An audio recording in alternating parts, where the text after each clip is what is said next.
I've informed the president of my intention, but I've not informed the Nigerians yet. I'm still consulting. And I have no problem consulting, and I've not set a parameter of limitation to the extent of how many people will I consult.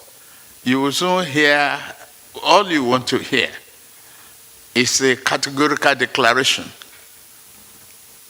You've gotten that truth from me that I've informed the Mr. President of my ambition. And you don't expect more answers than that. That's our business. He's a Democrat. He didn't ask me to stop. He didn't ask me not to attempt and pursue my ambition. It's a lifelong ambition. So, why do I expect him to say more than that? Why do you? You are running a democratic dispensation, and you must adopt the principle and the values and the virtues of democracy. That's it. I don't want to discuss individuals now. I must discuss myself. I have the confidence, the vision, the capacity to build on the foundation of Mr. President and turn Nigeria better. I've done that with commitment and unyielding, in Lagos State. You've seen that experience and the capacity to turn things around, and that is what we are doing. Bola Tinubu there. For more developments in the ruling All Progressives Congress, we will be speaking with Biodun Ajiboye, a member of the All Progressives Congress and Director for Media and Publicity for the Council for a New Nigeria Initiative. Welcome to the program this afternoon, and thank you for joining us. Well, we just heard what Bola Ahmed Tinubu... Thank you very much. Yes, thank you for joining. I want to get your take on Tinubu's throwing his hat in for the race for APC and what this could mean for the party.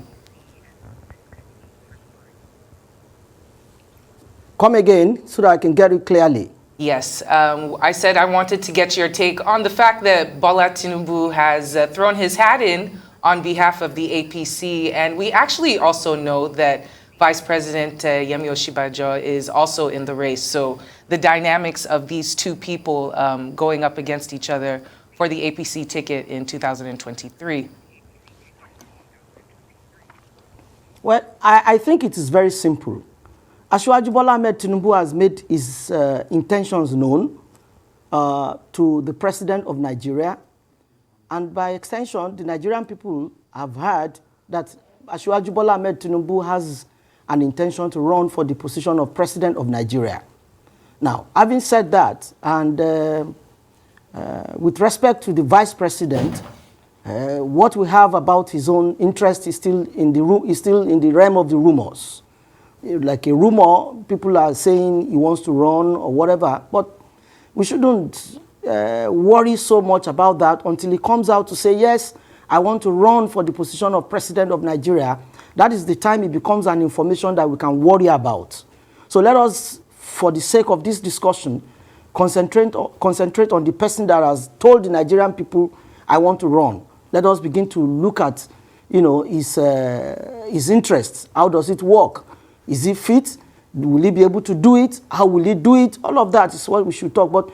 The Vice President may have such intention until he comes out, and we're waiting. When he comes out, then we can discuss it, All right, fair enough. All right. Still talking about Bola Tinubu, do you think he's offering anything new to this race, or this race rather, that we don't already know about, you think? Well, I take that question to mean that is Bola Tinubu able to imbue fresh ideas into governance as a president if he wins, if I get you correctly. Indeed. Fine. That is a question that is quite, I'm delighted that you asked that question. Bola Tinubu as a human being, if you study the trajectory of his life in his public life, from the time he became governor of Lagos State, what did he do? How did he perform? I was an adult in Lagos when, in those days, successive governments of Lagos ran Lagos. For instance, as at that 1999 that Bola Tinubu became governor of Lagos State was classified as the third dirtiest city in the world. And the IGR of Lagos at that time was less than 1 billion. So it took somebody who understood what financial engineering means to say, look, you can't continue to run this state without proper, actualizing your potentials financially. Let us look at what the IGR can do or can be raised. And before he left, in fact, that year, the IGR of Lagos rose to about 14 billion. That is what we call expertise, financial engineering expertise. He brought it to government. Now, how does that encourage or work for government? Once a government understands how to raise finances to run its policies and execute its programs, half of the problem of such a government is solved. You find out that today in Nigeria, the foundation laid by Bola Tinubu is what successive Lagos State governments are following. And today in this country, Lagos State government is the only state, one of the very few states that we can say is financially buoyant. So if you look at that and you look at Nigeria, the problem Nigeria has is the fact that we are almost becoming we are a poor nation now today. But we shouldn't be a poor nation. So we need somebody who can think out of the box, who has done it before, who has requisite knowledge, understanding, know-how on how to raise the standards of Nigeria's financial standards. And that's exactly what Bola Tinubu is capable of bringing to governance. So for me, his declaration and his intention is a highly welcome development, because we recognize that if he's able to replicate what he did in Lagos, in Nigeria, because Nigeria has enormous resources that are untapped. China, some years ago, raised 27 billion naira only by planting trees. There are too many things we can do in this country. We need somebody who understands how it works. Not just how it works in theory, somebody who has done it before. The only man I can see able to pull that through is Bola Ahmed Tinubu, all sentiments apart. All right, Otunba Ajiboye, I'd like your thoughts on these allegations making the round regarding Alpha Beta Company, which is allegedly linked to Mr. Tinubu, and maybe not some palatable scenarios we're hearing from that, something to do with the Lagos government as well. Can you give us a clearer picture of what his involvement with Alpha Beta is, you think? Well, you see, we can discuss rumor, we can discuss facts, we can tinker around information that are unfounded. We must have a choice. We must choose which one we want to bother ourselves about.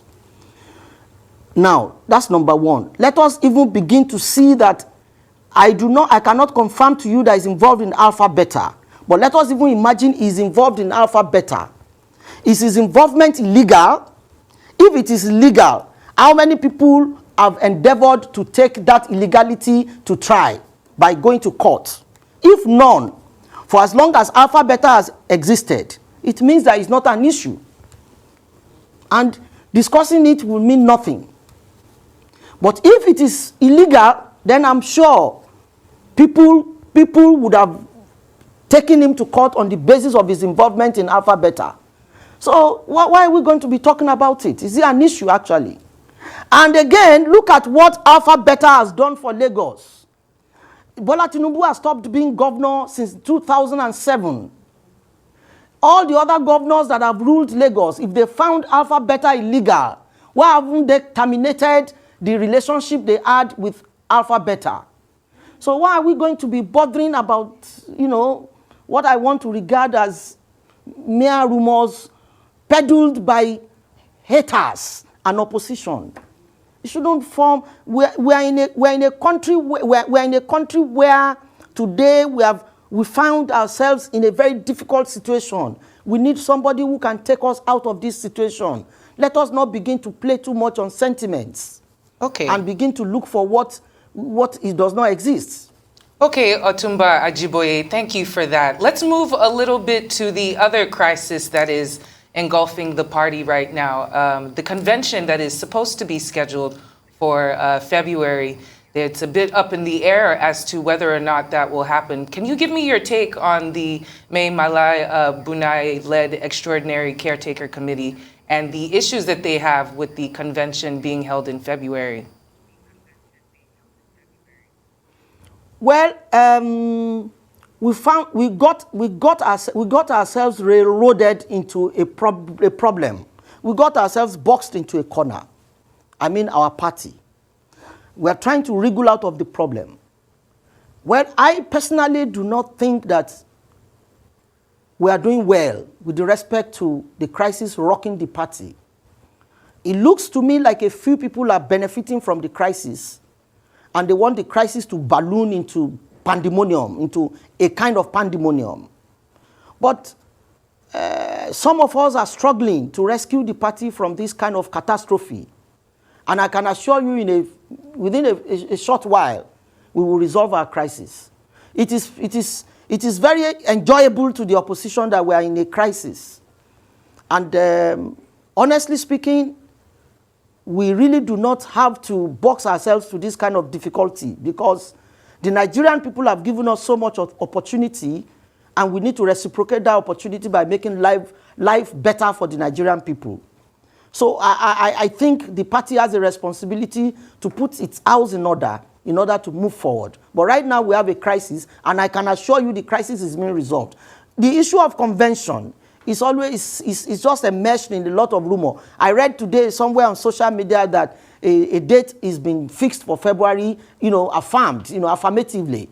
Well, like I said, social media, is very close to rumor. But in the short while, we'll begin to see the reality of this situation. But I know we have a problem in the party, and I know very well that the elders and leaders of the party are struggling day in, day out to resolve the problems. So we hope that in the next couple of days, couple of weeks, we would get to the end of this problem, and we move forward as a one united and happy family. Indeed, Otumba Ajiboye. Now, in the midst of the crisis, as you've already alluded to, we're getting a clearer picture of who the presidential contenders are. Of course, within the APC towards 2023, we have from Bola Tinubu, who is still in consultation, unquote, to Dave Umahi and, of course, Orji Uzor Kalu. And perhaps more to come, looking at the pedigree of the contenders now. What's your projection for the election process that will produce a single presidential candidate? Are we likely to have a fair primary here? We will have a fair primary that you can take to the bank. Because, you see, the APC is not a product of conjecture. It's few people labored heavily to bring APC to life. That labor must not go to waste. Those who are causing the crisis in APC were not there when APC was being put together. And for whatever it is worth, for whatever gains they hope to take, I feel it's not fair. So we will have a good primary, and we will solve our internal crisis, and the primaries will go very well without it being messy. Take that from me. All right. But among all the contenders, like you said, okay? Go ahead, Among all the contenders, like you said, yes, Among all the contenders, like you enumerated, Bola Ahmed Tinubu, Umahi, Ebonyi State Governor, the former Abia State Governor, Oji Uzor Kalu, and all the other people. Well, we get the rumor of Yaya Bello. The party's body language is that power should go to the south. If power goes to the south, between south-south, southwest, and southeast, which of the regions do you think has invested so much in the party, have benefited the party?